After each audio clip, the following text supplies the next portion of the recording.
Suaranya ada nggak? Halo, cek cek. Aduh. Ya udah lah ya. Tadi ada suaranya. 3. Hai. Welcome back to 1001 Perspectives of Life, dan ini segmen baru lagi. Yeay. Ini adalah segmen Girls Talk. Kita ngobrol-ngobrol sama ciwi-ciwi cakep dan berkarisma. Aduh, agak bisa. Maaf. Sorry, ini di luar dari skrip, cuman ya sorry. Ya, maaf. Hehe. Oke, silakan perkenalkan diri, nama, terus sekarang kegiatannya tuh lagi apa? Oke, gue Sasa, gue temennya Mbak Ajeng. Bumbu dong. Betul. Kita satu kantor, by the way. Kegiatan aku hari ini bikin YouTube sama Mbak Ajeng.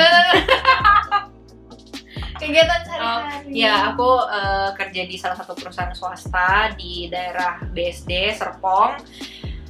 Ya, gitulah kegiatanku. Gitu ya. Boleh dong diceritain sedikit aja, biasanya kerjaannya tuh involving apa? Kerjaan wajibmu tuh involving apa? Sebenarnya agak susah sih. Aku ini bergerak di bidang human capital, tapi aku nggak di divisi HC, tapi aku kegiatanku adalah aku arrange training, terus aku ya pokoknya segala kegiatan yang berhubungan dengan human capital deh. Dengan development dan lain-lain gitu. Betul ya. banget, people development gitu. Nah, kadang-kadang kita juga beririsan nih, ketemu, kadang dia minta materi, kadang gua males, terus tapi harus tapi harus gitu. Sedih banget gua. Nah, mau ngomongin tentang dulu kita kan pertama kali ketemu pas lu masih magang. Ya, itu udah tahun berapa ya? 2017. Iya, 2017 ya? Ya, 2017. berarti kita udah berteman lumayan lama. Iya. Enggak, aku tuh kenal kamu ini tahu Mbak, waktu 2018 deh kayaknya. Aku udah agak setahunan aku magang, aku baru kenal. Oh iya, benar.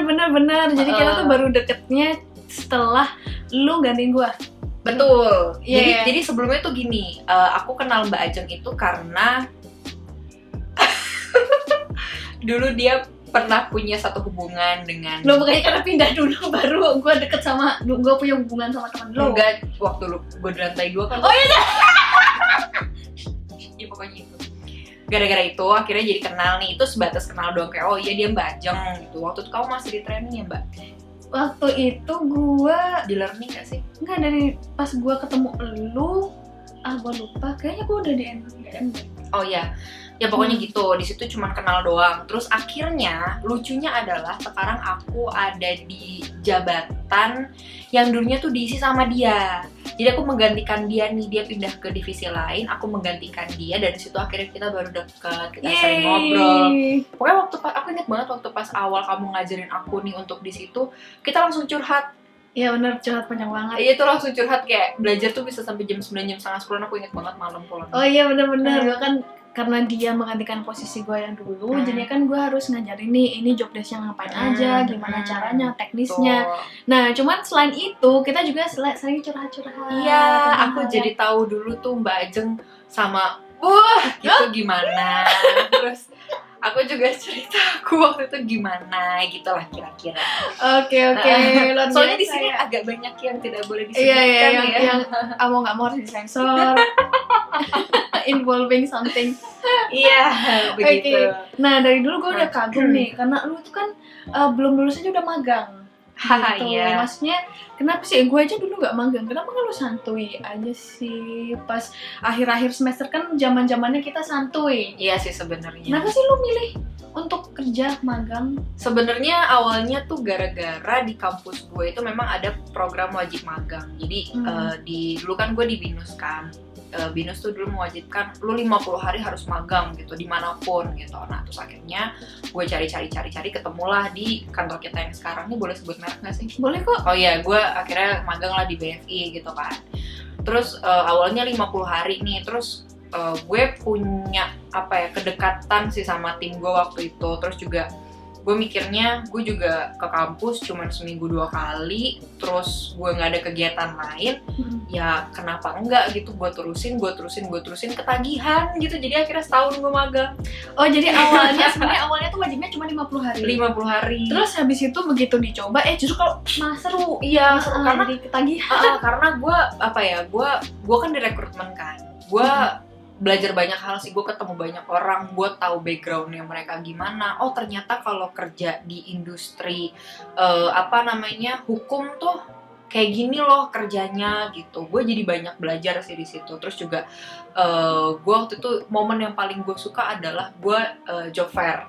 Itu seru banget menurut gue. Jadi gue ngeliat nih, oh ternyata banyak banget ya orang yang nyari kerja gitu. Terus ternyata banyak banget nih orang yang udah punya pengalaman tapi tetap ikut job fair gitu. Maksudnya mereka tetap berusaha keras gitu. Di situ gue bisa ngambil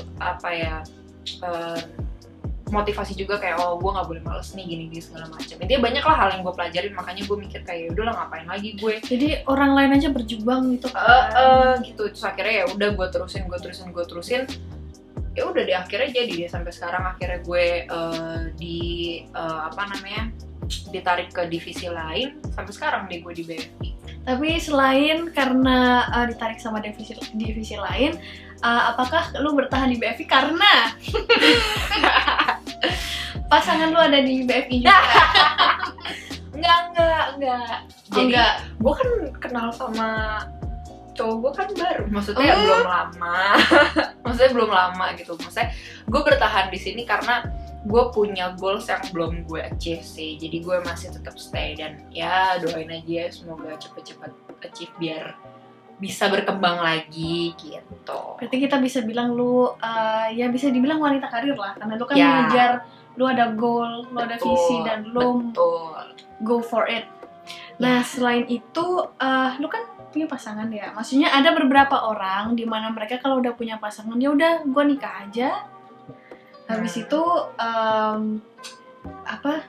melupakan karir gitu. Iya benar-benar. Tapi lu masih bertahan di sini gitu. Kenapa nggak lu udahlah gue nikah aja? Karena pertama, gue sebenarnya gue bukan orang yang gue nggak mau nikah muda gitu, nggak juga gitu. Cuman gue sekarang lagi menikmati masa-masa gue aja sih. Kalau misalnya pun lu nikah tahun depan, siap nggak buat nikah, ya gue siap-siap aja gitu. Cuman yoi kode disensor boleh nggak? No, ini gak disensor. Ya pokoknya gitu, maksudnya gue nggak yang kayak gue nggak mau nikah muda atau apa segala macam. Cuman ya gue living the moment aja sih.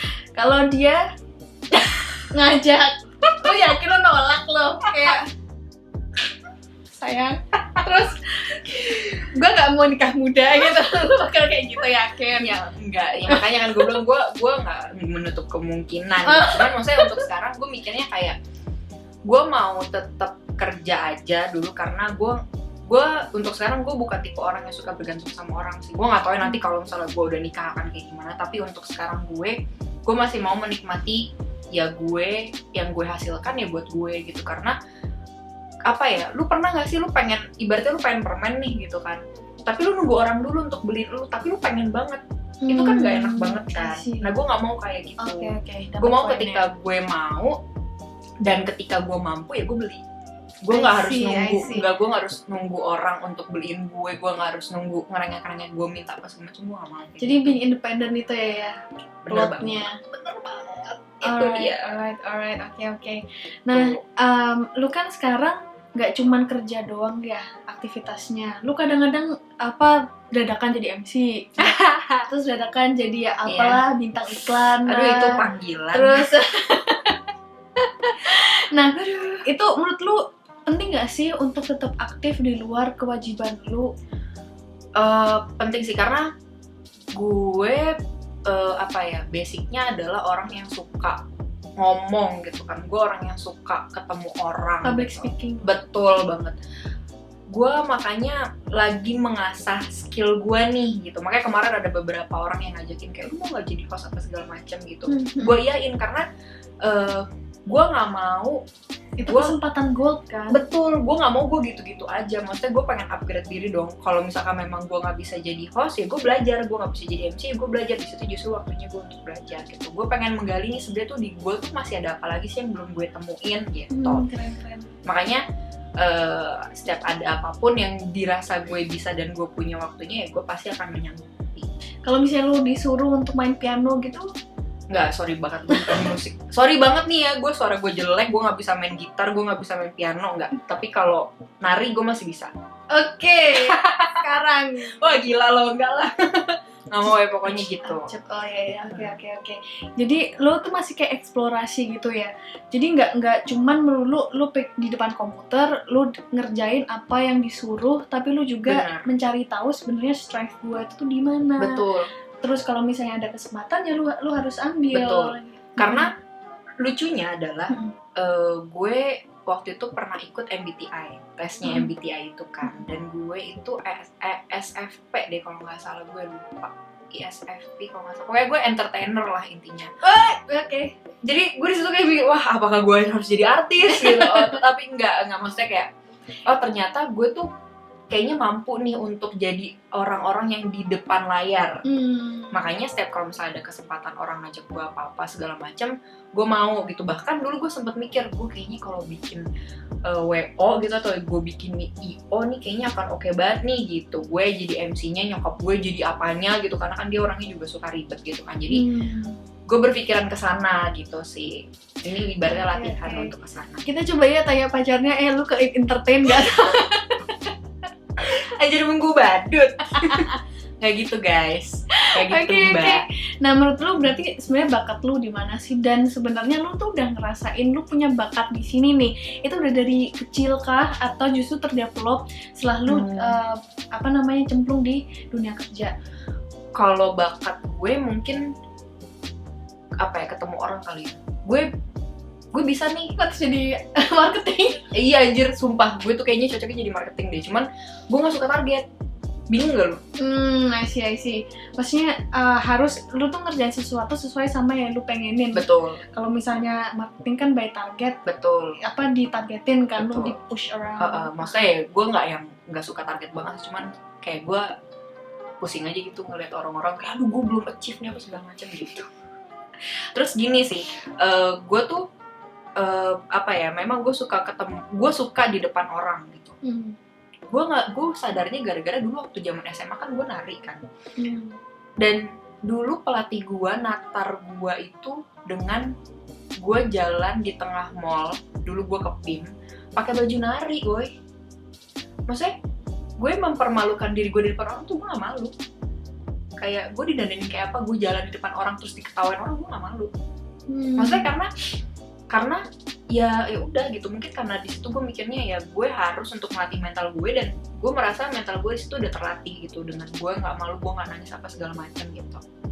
Terus gue tampil di depan orang ketika gue nari pun gue nggak gugup, gue nggak nervous. Dan waktu pas zaman magang, gue kan dikasih kesempatan untuk ngasih CV ke user-user kan, dan rata-rata user itu kan levelnya level manager up. Gue nggak takut sama sekali cuy. Jadi gue senang aja gitu ketemu orang kayak ini sih pak gitu, gue senang aja. Tapi lu juga punya mental bodo amat gitu nggak sih? Maksudnya kita kadang-kadang kita tuh nggak mau di depan layar karena kita takut kelihatan bego, kelihatan jelek, kelihatan atau kita melakukan kesalahan. Sedangkan lu ya bodo amat, gue ya seperti ini. Gue bukan bodo amat sih, lebih ke kayak nggak tahu ya. Contoh kayak misalkan gue waktu itu gue diminta jadi MC gitu, gue ngomong gue salah, ya gue berusaha untuk nutupin aja gitu, kayak gue let it flow aja. Gue takut sebenarnya men, kelihatan jelek gitu, kelihatan kayak anjir gue nggak bisa apa-apa nih, gue takut. Cuman gue di situ mikir gimana caranya supaya gue nutupin itu. What makes you have that mentality di mana gimana pun caranya gue harus tetap maju, gue tetap harus kelihatan bagus, karena banyak orang yang ke stop, dia nggak maju karena takut. Tapi lo akhirnya maju. Ya itu hidup nggak sih? Kayak maksud gue kayak lu buat apa lu takut gitu. Oke, berarti it's a choice, lu mau takut mau enggak, Iya, it's a choice. Maksudnya kalau lu mau takut ya udah gitu, cuman ya konsekuensinya lu nggak akan pernah tahu karena lu nggak pernah nyoba ya karena lu takut itu gitu. Kalau misalkan memang lu penasaran ya lu coba aja. Kalau lu nggak coba ya lu nggak bakal tahu hasilnya gimana kan. Nah berarti gini, kalau misalnya lu dapat kesempatan untuk benar-benar full time kerja di perusahaan yang memang entertainment gitu, lu tiba-tiba sama apa kayak sama Trans Tivo gitu, lu jadi apa namanya news anchor gitu, itu kan di depan dan pasti semua orang bakal ngeliat lu, apalagi kalau misalnya ya ada news yang menghebohkan ya kayak ini kemarin COVID, lu jadi news anchornya, lu yang memberitakan, semua orang melihat lu bakal mau nggak? Aduh, kalau skalanya se-Indonesia gue nggak tahu sih ya. Gue takut. Kenapa takut? Tadi padahal gue ngomong ya, sebenarnya bukan takut sih, lebih ke kayak kalau news anchor kan formal banget ya. Bukan tipe orang yang formal banget, Mbak. Mungkin kalau misalnya acara lain gue akan mau kali ya. Nah, gini, kan apapun jalan yang kamu bikin, apapun jalan yang kamu pilih, sebenarnya itu kan akan membuka jalan baru.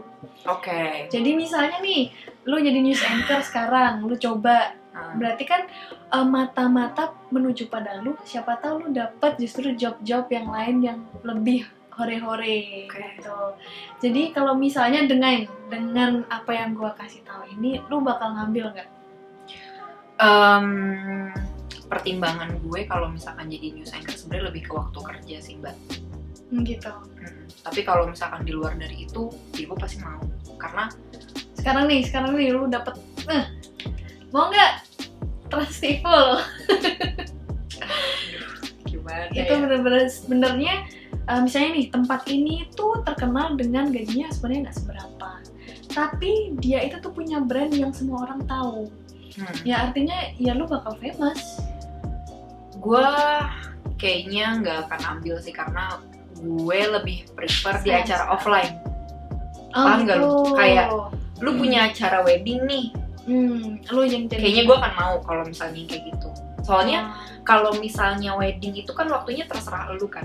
Kalau misalnya news anchor tuh lu oke, lu jam segini hektik ya. Ya betul. Kalau misalnya wedding kan ya lu bisa jadi freelance juga gitu loh. Sambil lu bisa ngerjain juga nih kerjaan lu yang utama gitu. Karena gue juga I love my job gitu. Kayak bukan berarti gue nggak suka kerjaan gue di kantor gue sekarang gitu. I love my job gitu. But kalau misalnya ada kesempatan gue untuk freelance di hal lain ya why not gitu. Nah kalau misalnya lu pengen mendalami kemampuan lu nih, lu kan udah bilang berarti kan communication skill lu yang jadi bakat lu, ngomong sama orang, di depan orang. Gimana caranya lu mendalami kemampuan lu?